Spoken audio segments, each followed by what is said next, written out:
Welcome, everyone. This is Glenda Dawson, and I have my co host, Moongirl, with me. Hi, beautiful. Hey, How hi, are you? beautiful.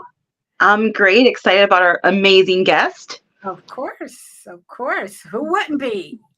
Who would not be happy and excited and honored to have Dave Schrader on their show? Thank you so much for coming on. We really appreciate it. Well, with Yes. that buildup, I was excited to see who you had on today, and then it's just me. Interesting. Well, all right.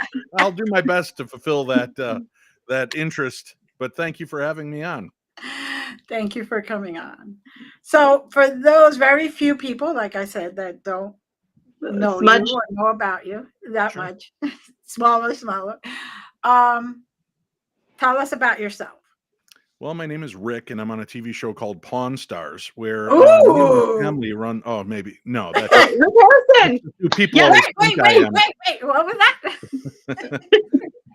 People just always assume I'm Rick from Pawn Stars. No, I'm Dave Schrader, and I am the former host of Darkness Radio. I hosted that program for 16 years. I am the current host of the Paranormal 60 podcast for the last 3 years. We're about 200 and some episodes in, and I've been on TV from everything from Paranormal State to Ghost Adventures Screaming Room, Paranormal Challenge TV series, Haunted Hospitals, The Holzer Files, Ghosts of Devils, Perch, Curse of Lizzie Borden. So I've had a great opportunity to get a chance to travel the world, see some of the most haunted and exciting places on Earth, and be a part of those investigations.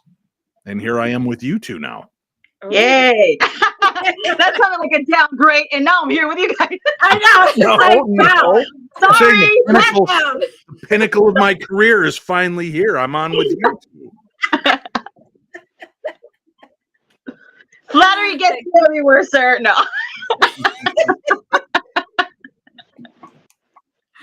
Oh, Lordy. Oh. So that's pretty much everything to catch up. I've grown up in haunted houses. I've had experiences with all elements of the paranormal throughout my life. I am Mhm. the author of a brand new book called Yes. Theater of the Mind, Tales from the So, Darkness. And it Yeah. is some of my favorite weird stories that I have collected over the years. Everything from time slip phenomena to monsters, the Bloody Bones Man, black-eyed children, ghosts, aliens, UFOs. 15, 16 stories in this book, and just gives you a great old-fashioned campfire-y tale story with well-written tales and things to make you sit back and think about just how weird our world really is. There's a lot more. So to a family book, something for everyone. I think maybe one curse word in the entire book, and it was well used, so I'm very cautious, but it fit for the story. These are all actual stories that have been shared with me and done for the last 18 years. Mm. Yeah. Wow. That's a So, lot. And a Yeah. couple of my own stories in the book as well. So a couple that I've been a part of. One was a haunted doll story, Who Wants to Play with Emily? And then my haunted hospital story is in this book as well. Can't wait. Exciting. Y'all go get the book. Yes, Yeah. I am. You can get it on Amazon at Theater of the Mind, Tales from the Darkness, or you can go to my website at paranormal60.com. And if you're in the United States, you can order it right there on my front page. I have signed and unsigned copies of the book available there at paranormal60.com. Perfect. And other books. Yeah. Right. Yep. You have other books too. So, Yeah, well, I co-wrote another book called The Other Side, A Teen's Guide to Ghost Hunting and the Paranormal, and we released that a number of years ago. So I've still got a handful of those books on hand. So, yeah. So it's definitely a thing that you have been in the paranormal field for a long time, Yeah. and you have seen it evolve. Hmm. You have seen how the investigative part of it has evolved. How do you want that investigative piece to evolve in the future? I've come to the conclusion we're never all going to get along in this field.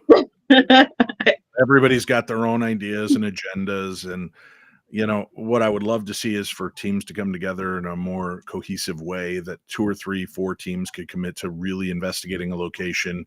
Mhm. And then when each team has completed and gone over their evidence and information, then the leads from each team sit down and discuss what they found.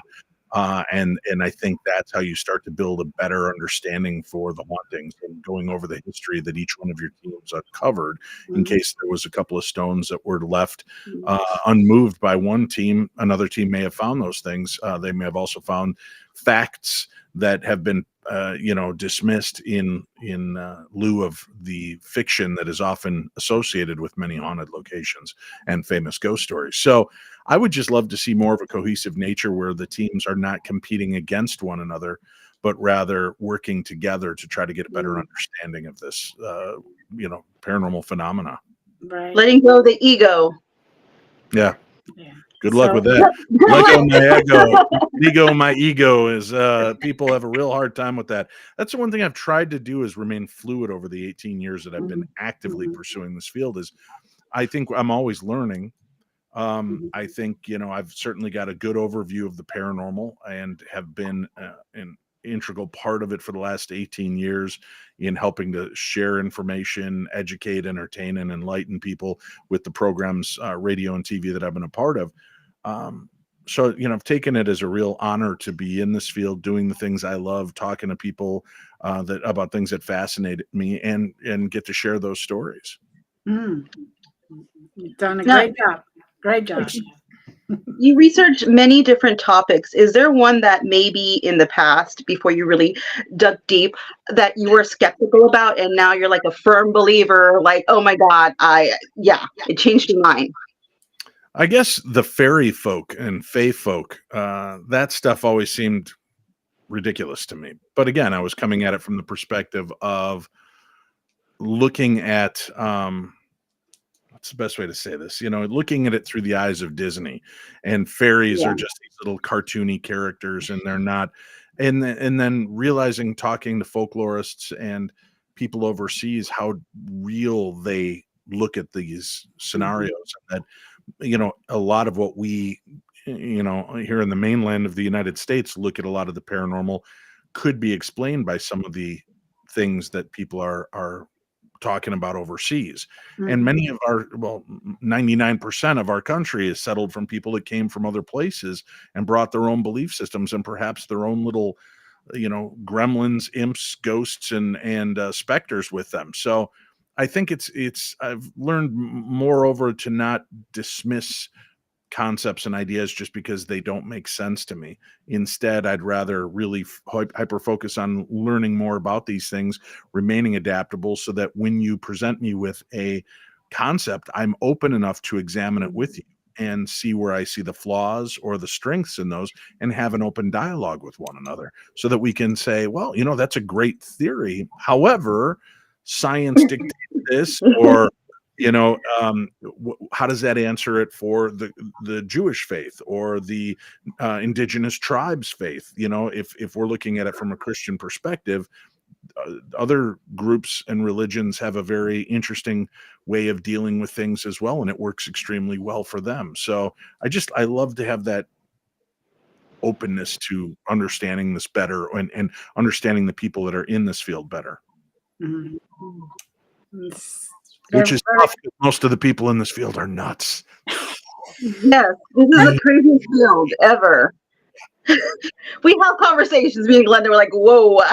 Yeah, there's some, but it's a fun field of people. I love the people that I get to meet and encounter in this field. Even the ones that are just complete lunatics are fun, right? They're fun to watch. Oh, Lordy. So, as far as us evolving in this paranormal field, because people think that paranormal field is just ghosts.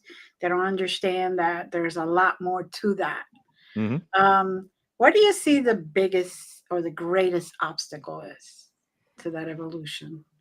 Well, the greatest obstacle is religion. And before people get all up in arms at me and start shaking their finger in righteous indignation at me, I'm very religious and spiritual.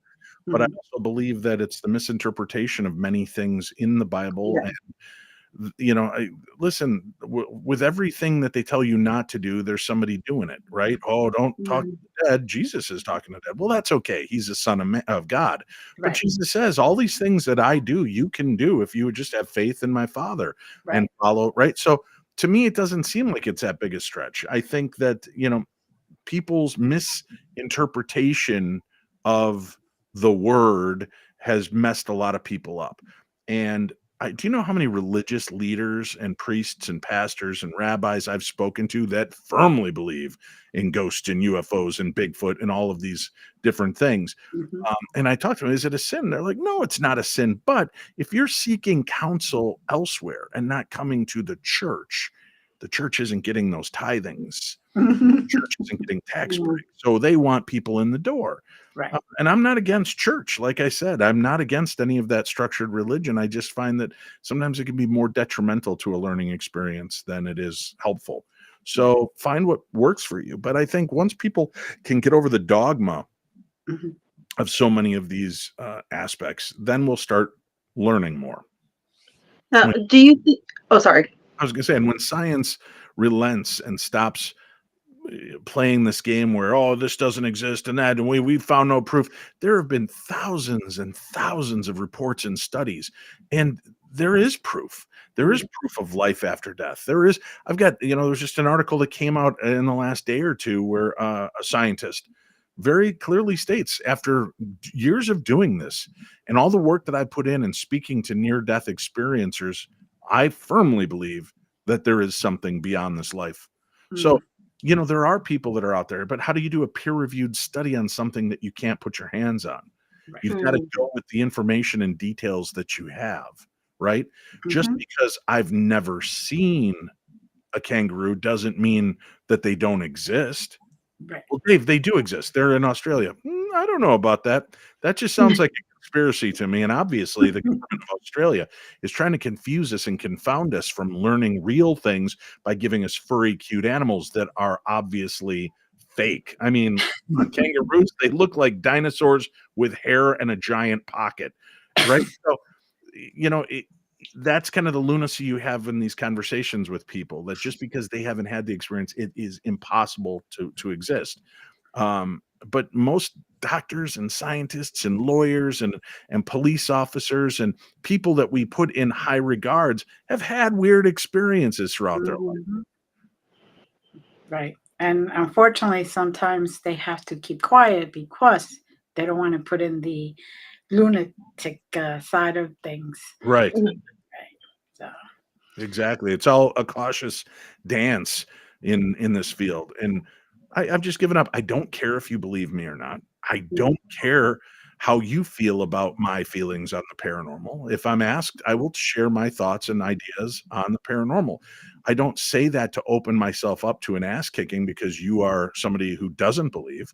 I'm fine with you not believing, right? It's like being a Trump fan or a Biden fan. Ooh, I worked in politics anyway. You're never going to get the other side to listen to you. It doesn't matter. right. Right. Right. So I'm not going to waste what little time on earth I have fighting with you over the relevance of something that means something to me. Right. Right. It's like fighting over how delicious fruitcake is. You couldn't prove that to me in any court of law, but people buy it and eat it every year for the holidays. I've tried 2 bites of it twice in my life, and I'm pretty sure somebody's trying to kill me. Right? So just because it doesn't suit me doesn't mean it doesn't make sense to somebody else, and vice versa. So I'm always cool with that. And do you know one of my favorite things in the world is being around a skeptic when something happens and watching their eyes and watching that reveal of, oh, right?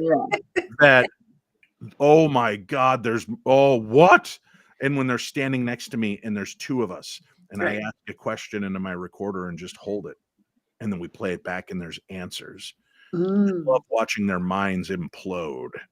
And I think it's also important that we maintain our own level of skepticism, not cynicism, skepticism. Right. We do need to question things because I capture great EVP, but I'm always questioning, where did this come from?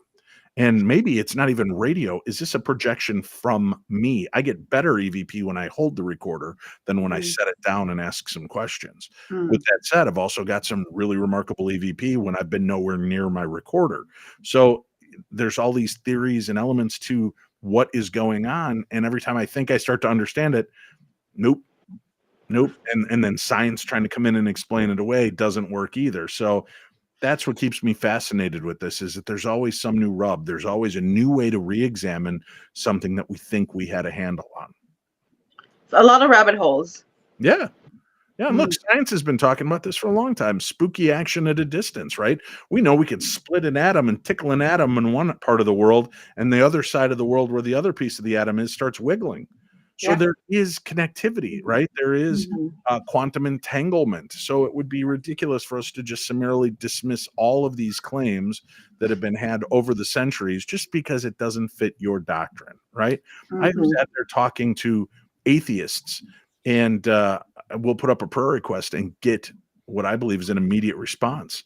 Well, that's just good timing. Multiple times, you know? How about we did these intention experiments when there was no rain coming to California? There was no rain in their forecast. Right. And we did a huge intention experiment with our listeners worldwide. And within 2 days of doing the experiment, they were getting torrential rainfall.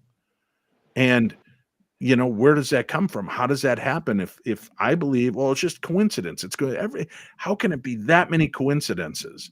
So I'm either psychic, we've manifested it, or it's a complete synchronicity, you know. But I've got to believe we have a really great innate power within all of us that when we come together en masse, we can do amazing things. I believe that too. It's amazing, the power of unity. Yeah.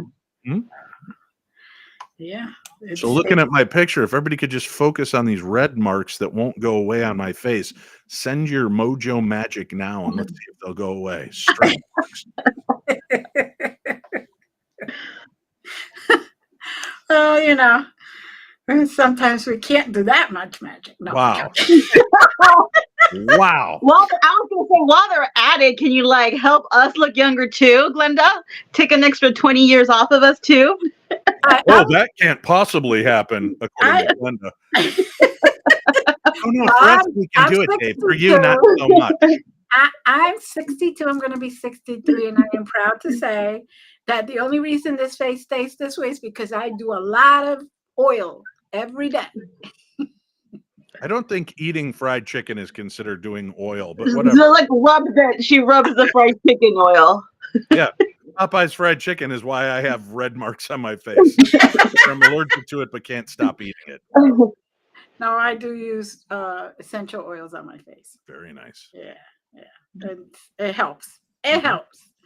Because it's, you know, that time of the year over here, and it's very dry. And so, yeah, you're talking to the wrong guy. I'm in Minnesota. I have no compassion for you and your little cold bits every now and again. I am sorry. We do measure by inches, and you probably measure by feet. I know. Well, that just came out sounding filthy the way you said it. Yes, I know. But, whatever. I have no dog in this fight because I'm in South Texas, so I don't know what you've heard, Glenda. I don't know what you've heard between inches and feet, but I'm not going to tell you any different. Okay. That's what he said. No, just kidding. Exactly. Anyways.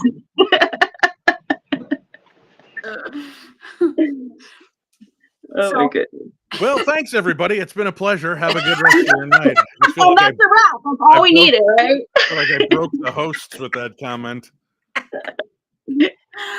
Oh Lord. Yeah, she's naughtier than you think, David. Trust me.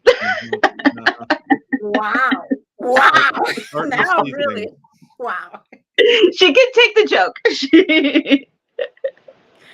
I'm very, very, very accepting of jokes. Anything that gets you to laugh, raises your vibration. That's right. It does. Anything that makes you laugh.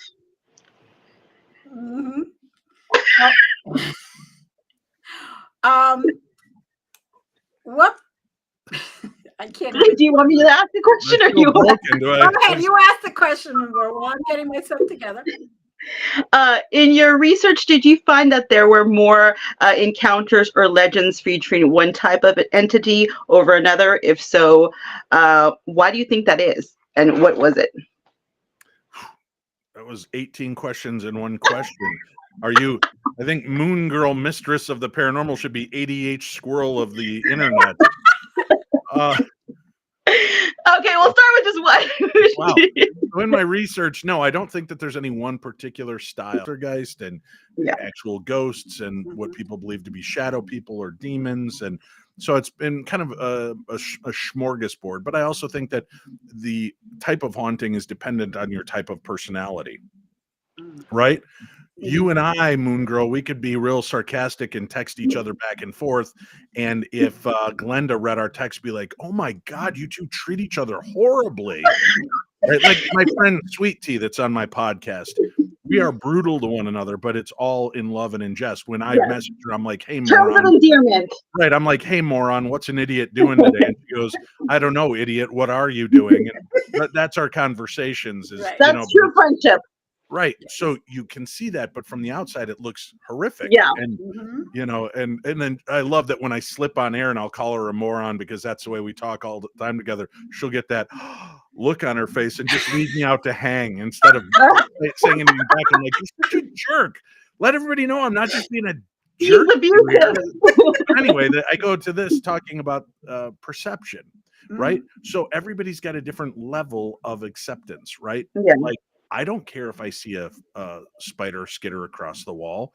Would you two freak out if a spider came skittering across the wall in front of you? Nope. No. Okay. But I'm sure other people would. Right. There are people that would be, my daughters would be screaming at the top of their lungs, standing in the hall, forcing me to go in and confront these spiders and kill them. So it's interesting to them. That's something of danger. So something unknown to Glenda, she must think is a demon, or because of her upbringing, it's a demon. But to Dave, well, maybe it's a misunderstood spirit. To Moongirl, maybe what it is a leprechaun with rabies. And you don't know what your perception is that you bring to the investigation. Right. So as long as he doesn't take his pot of gold, we're good. That's right. Where's the gold?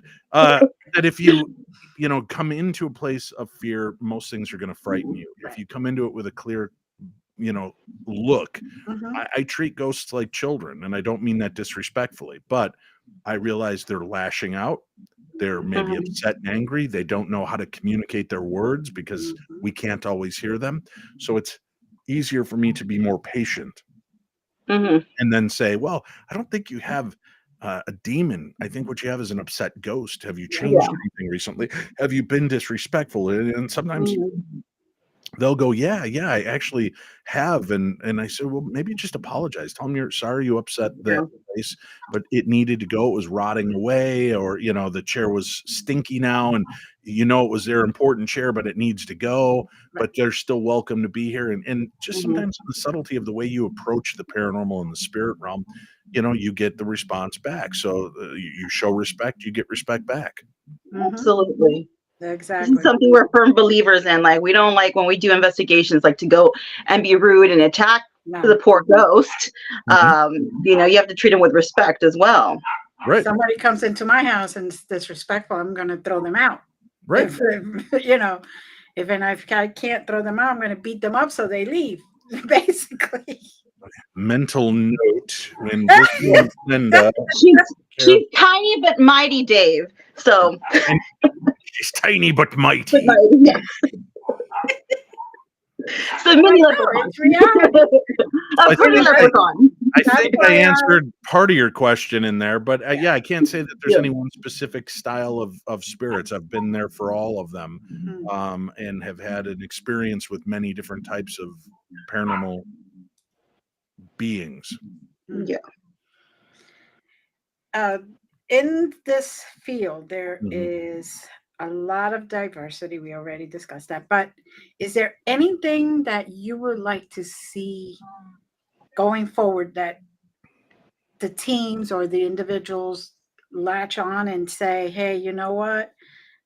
we heard this and Dave was right, or yes, we should get united more. Well, you can stop right there. Okay. Anytime somebody's willing to say, yes, Dave was right, I'm happy.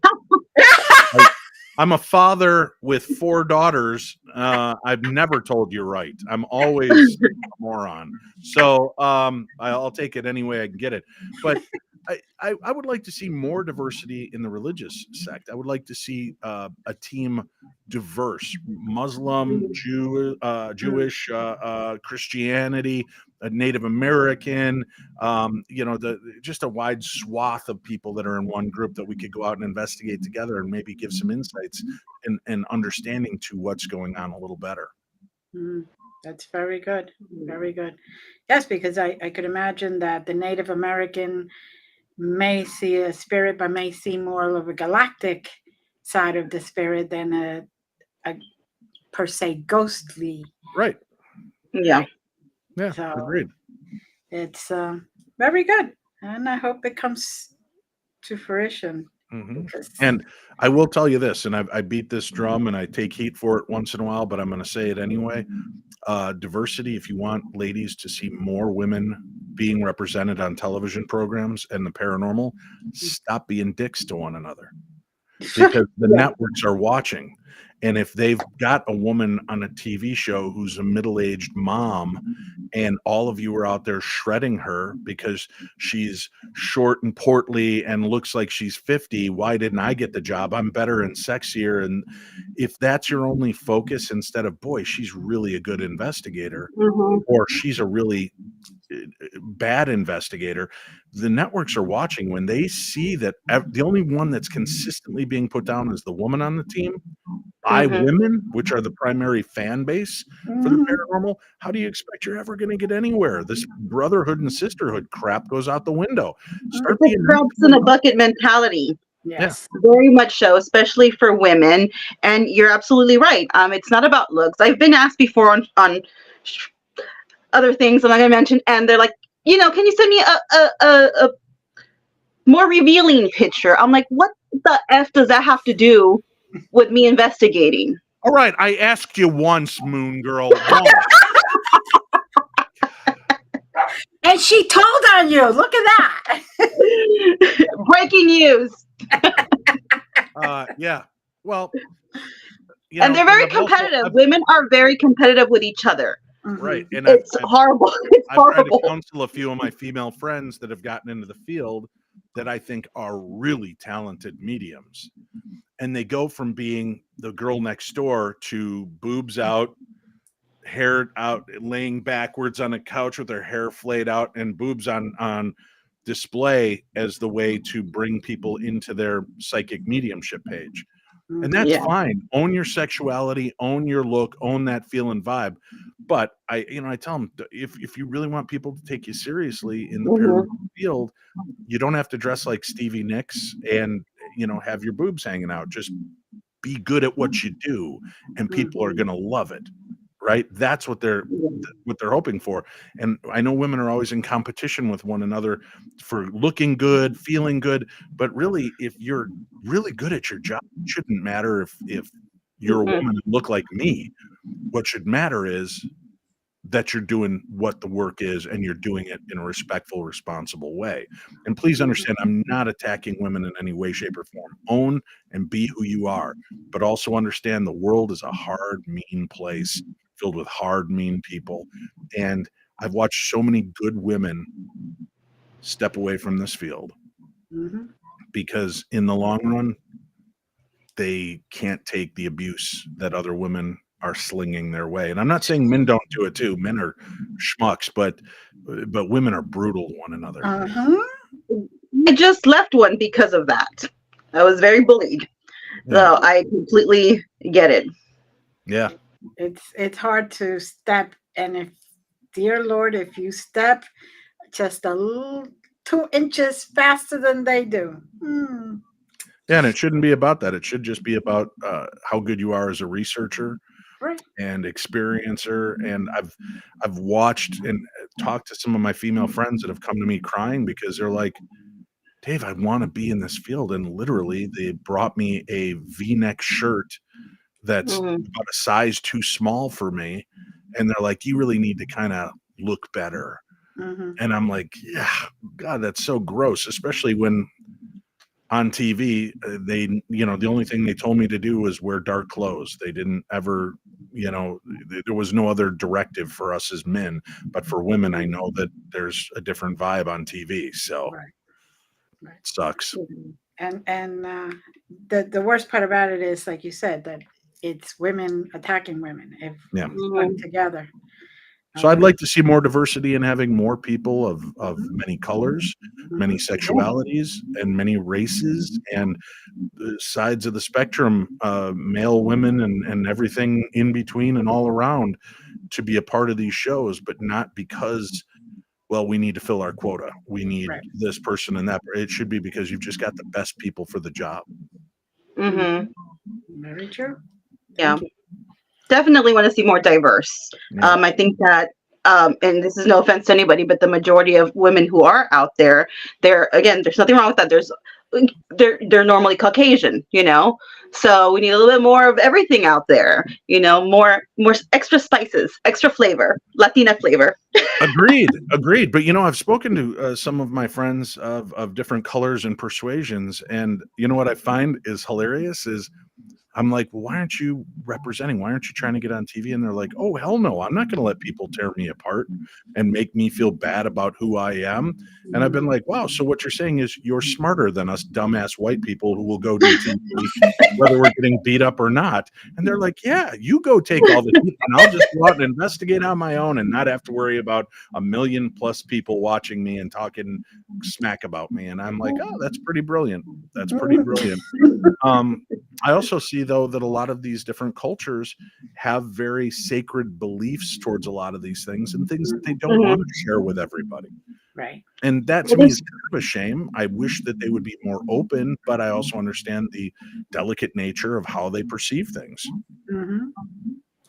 I think we would be open to share some of the stuff, but others we do hold very near and dear to our hearts, and we don't want that out there. But I think that we would be open to share surface level things, I guess, but some of things, like you said, they're very sacred to us, so which is why when you watch for diversity on these shows and when the producers are speaking to the main participants and that's what they say, and they go, okay, but are we going to be able to show it on TV? No, I can't do that. I can be very cursory. Well, what do you mean by cursory? Well, like I'll burn a smudge stick. Well, Dave could burn a smudge stick. We were hoping that with your indigenous background, you'd have something more to show, and when they aren't willing to come forward, that does crimp their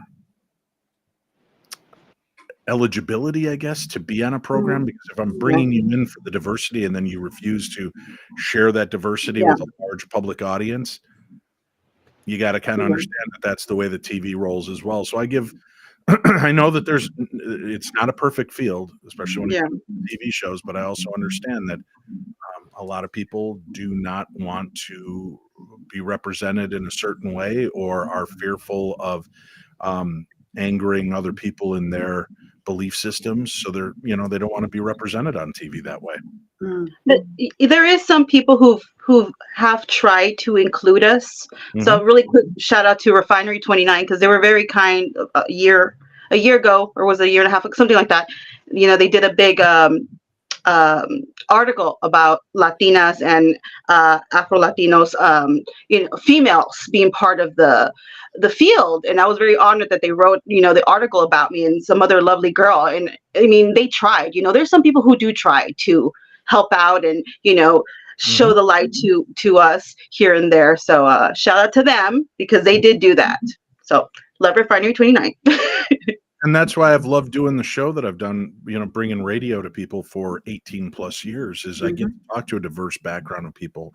And we've had people from many different walks of life come on to share their concepts as much as they will that they're comfortable with. So it gives us glimpses into those, kind of beliefs and understandings. And I think that's invaluable as people. If we honestly realized how close the three of us really are in what we do, we just call it something different. Yeah.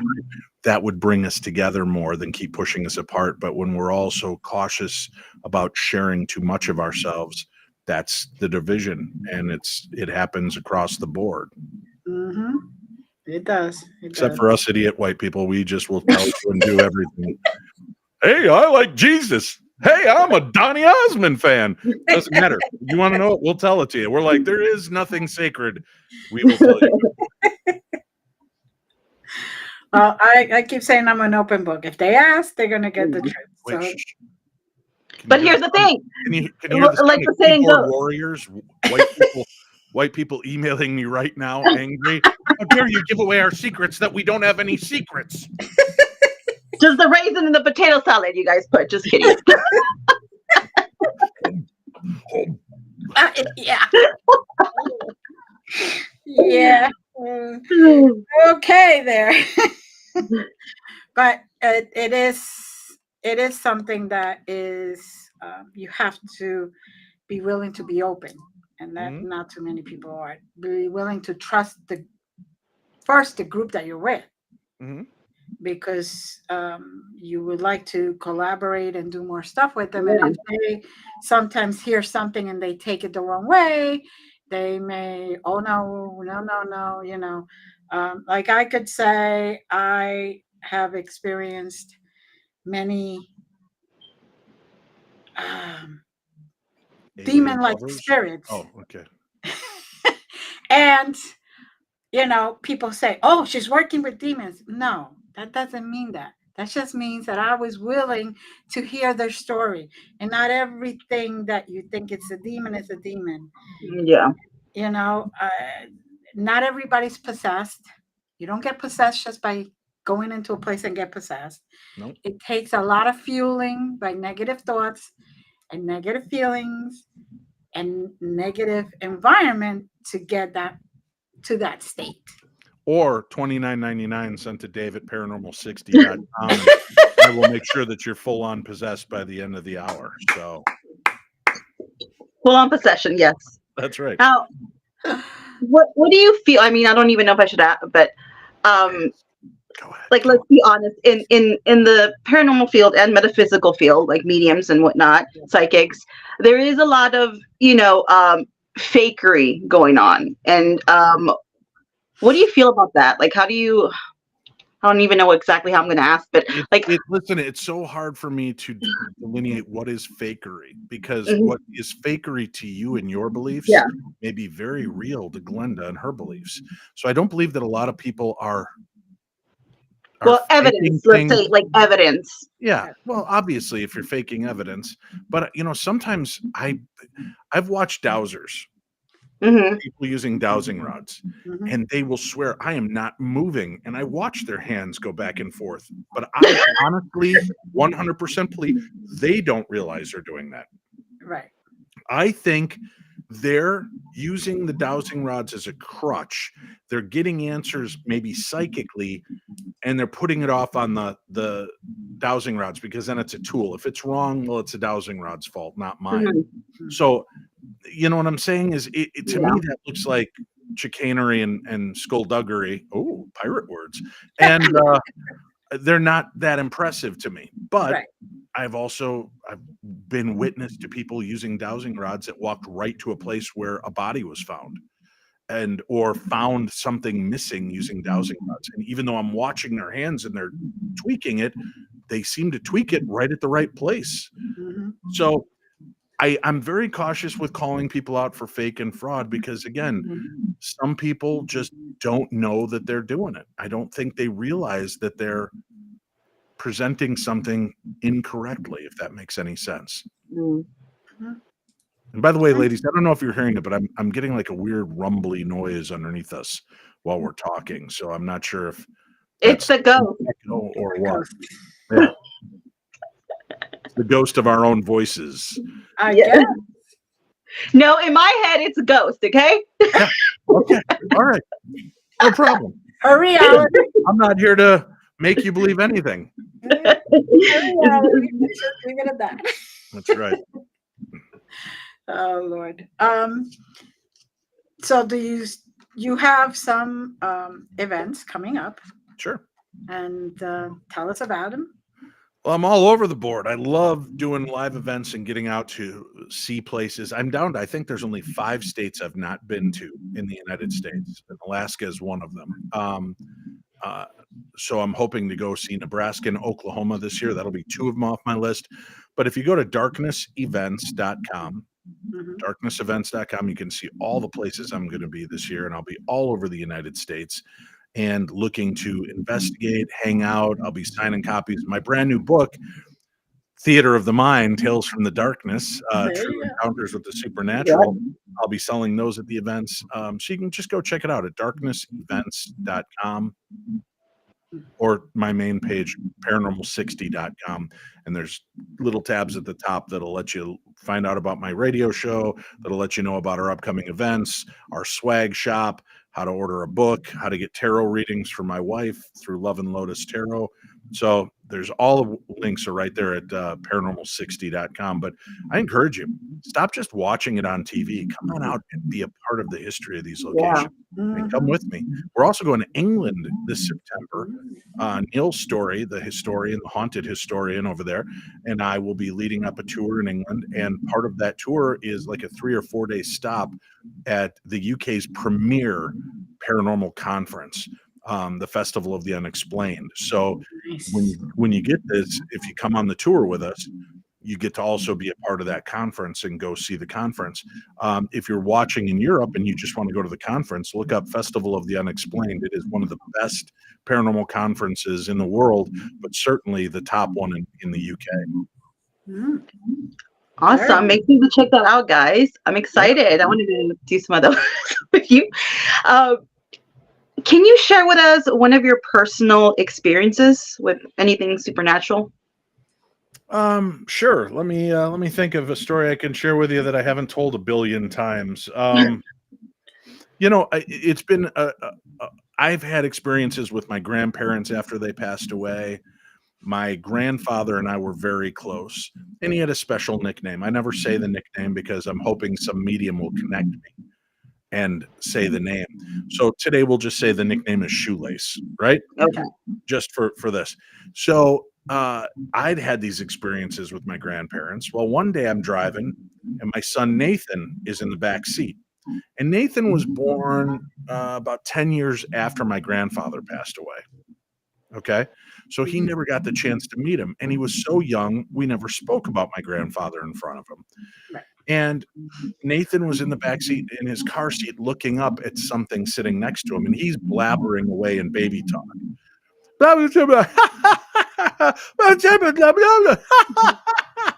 And then he would stop and put his head like he was like almost leaning it on someone. It was really sweet.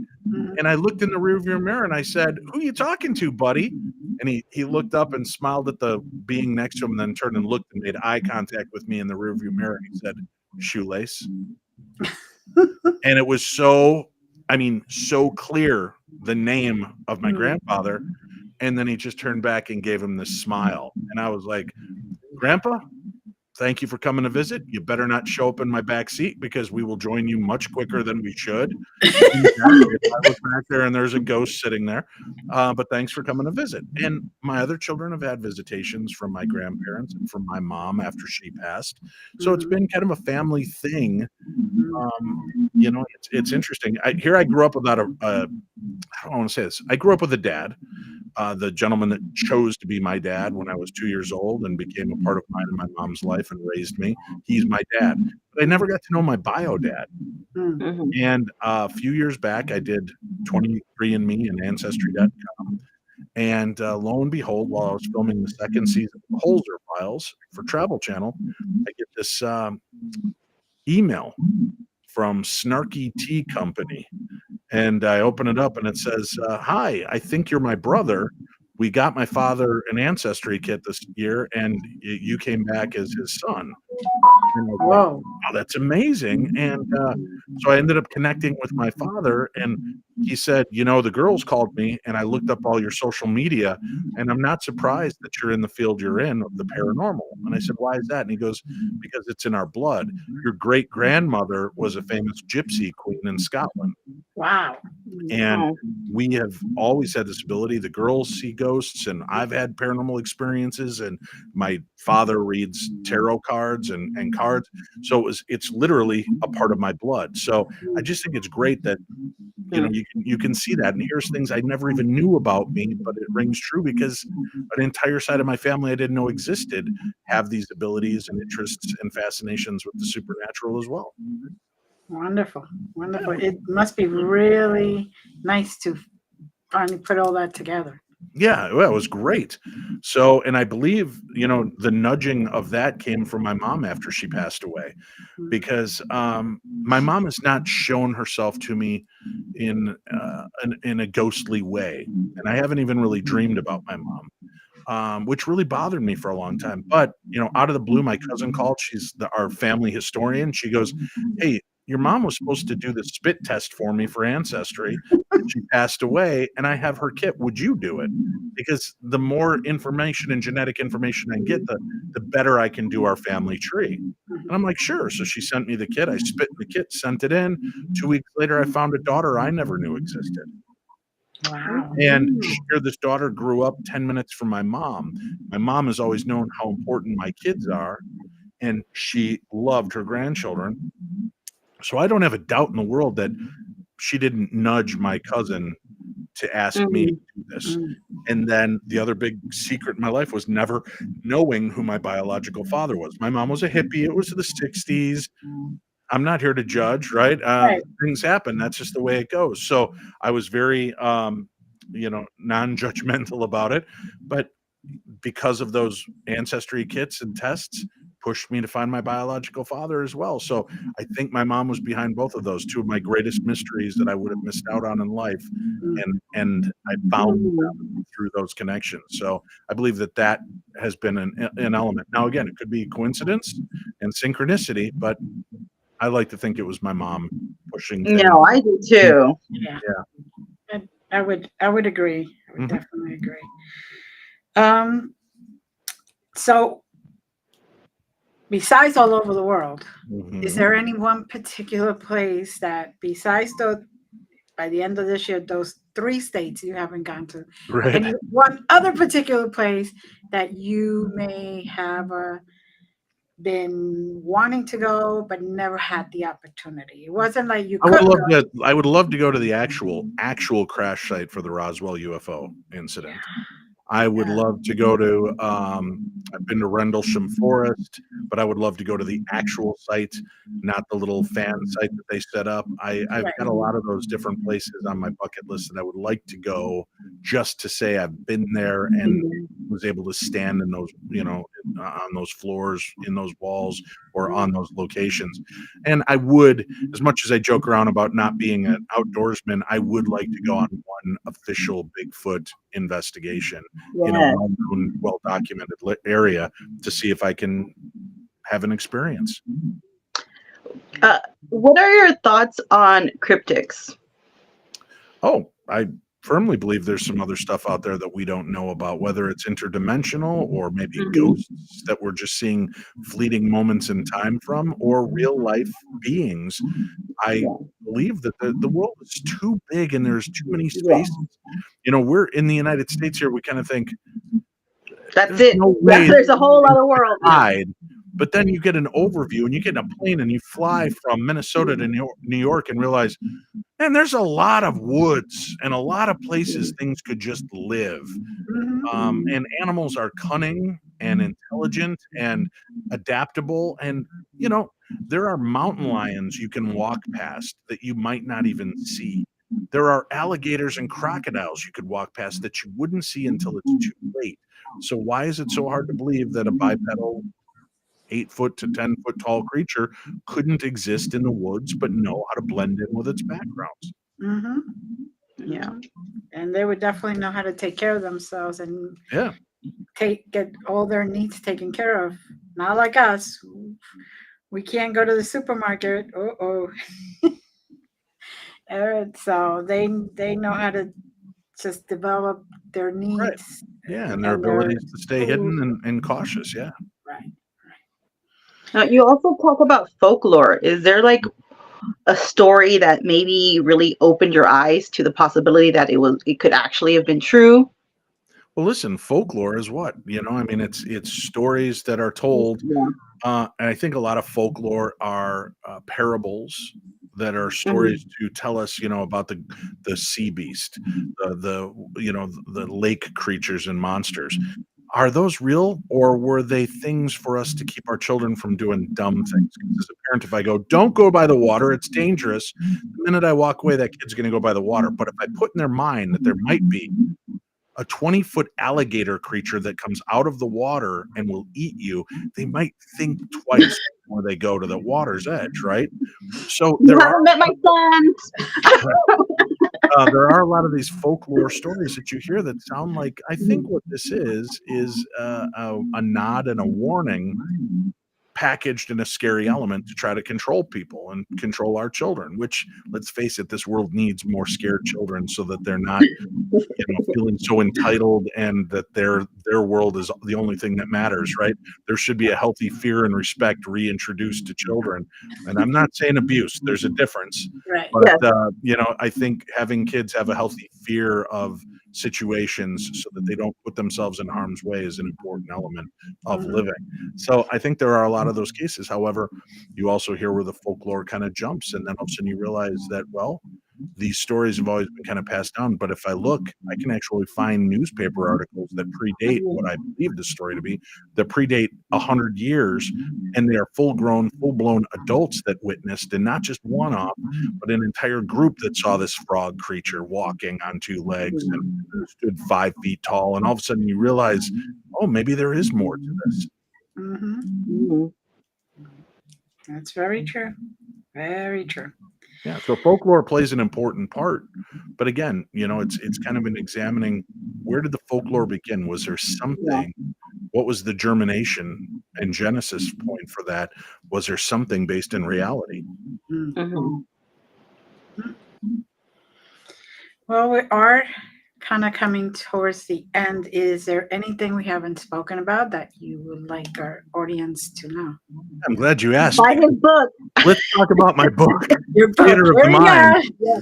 Tales from the Darkness. There's a lot of stories in here that have that folkloric take to them. The Mhm. Bloody Bones Man, the Mm, Black-Eyed Kids, right? They have these folkloric aspects to them.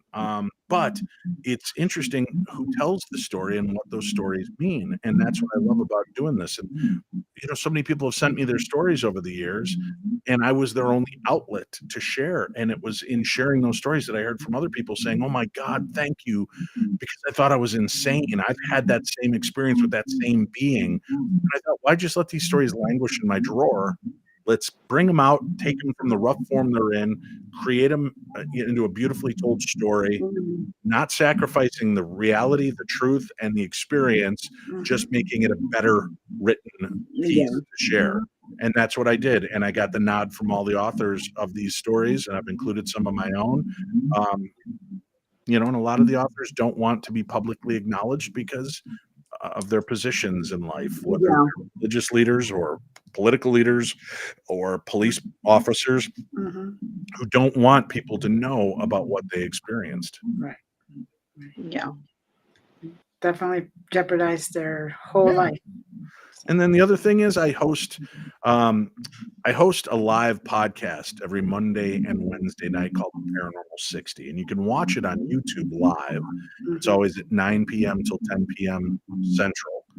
But if you can't watch it live, just go to the Paranormal 60 page, hit the little bell on YouTube, and subscribe. And you click the live tab; it'll show you all the past episodes, hundreds of episodes that you can go back and listen to. Amazing stories from real life experiencers, and many different ways of examining the paranormal. So that's what I make out there. If you're more of an audiophile and you prefer to listen to podcasts, I have a podcast network. So the Paranormal 60 podcast network. So Monday is New England Legends with Jeff Belanger and Ray Auger. Tuesday is the Paranormal 60. Wednesday is Monster Lounge. Thursday is Paranormal 60 News, and Friday is True Hauntings Podcast, which comes from my friends Ann and Renata in Australia. So cool, different style shows, different hosts. So there's something for everybody in there, and 5 days a week of cool content and shows that average 15 to 20 minutes in length, like New England Legends, up to shows like mine that can go up to 90 minutes in length. Very good. Yeah. Very good. I hope people will check it out and join my journey and take me along on their journey as they strike out into the world looking for the weird and obnoxious and silly and scary all at the same time. Because when you think silly and scary, I want Dave Schrader to be the first thing you think of. Perfect.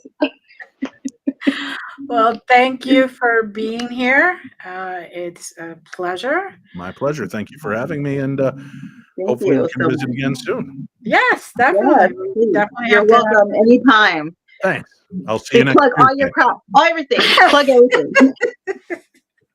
And you can always stop by the Paranormal 60 swag Yes. shop and get your Ooh, big dumb cup there you or go. all of our cool t-shirts and other items that we have at paranormal60swagshop.com. And that's it for me, whoring myself and everything that I'm a part of. Sometimes that's the way you got to do it, man. So That's right. I am okay with it. Thank you. Thank you, Moongirl, and thank you to our audience. Don't hang up, David. As always, many blessings, and we love you. Bye.